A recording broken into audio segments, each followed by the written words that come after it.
like one night of sleep deprivation, which is defined as 5 hours of sleep, will lead to the accumulation of beta amyloid plaques that can be measurable in your cerebral spinal fluid. That is one night of 5 hours of sleep. What do you think a year does? What do you think 2 years do? What do you think 3 years does? This is why one of the highest associated comorbidities of sleep apnea is dementia, including Alzheimer's disease. It's your brain.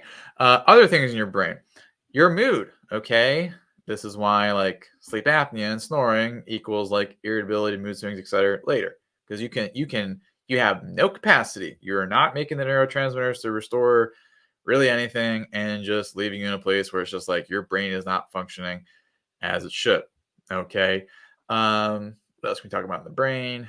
Eye health. We can skip that one. Oh, wait. Back up to the brain. Stroke. Okay.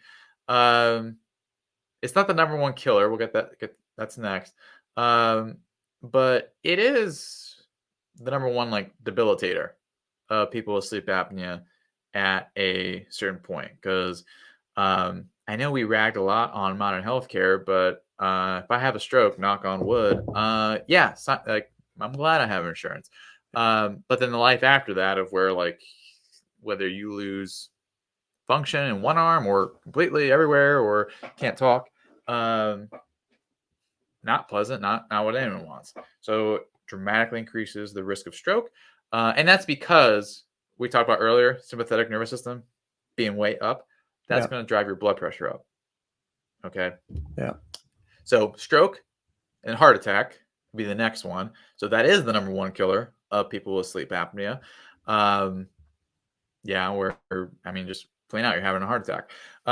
More chronic issues. So diabetes is going to be a lot higher because if all these things are off, your blood sugar regulation is going to be way off. Autoimmune is going to be a lot higher. Anything that leads to more chronic inflammation in your body is going to lead to more autoimmune. Cancer is going to be elevated. All right. Very similar reasons, more inflammatory milieu of your body or landscape. That's going to happen. And then there's also, the practical sense of another very high killer of people's sleep apnea is falling asleep at the wheel. Okay. Because if you're dozing off, you're going 55 miles an hour. That only goes so many ways. And then last one, which is the least common, but like obviously the most scary, is suffocating in your sleep and not waking up the next morning. Okay. In the United States alone, that happens.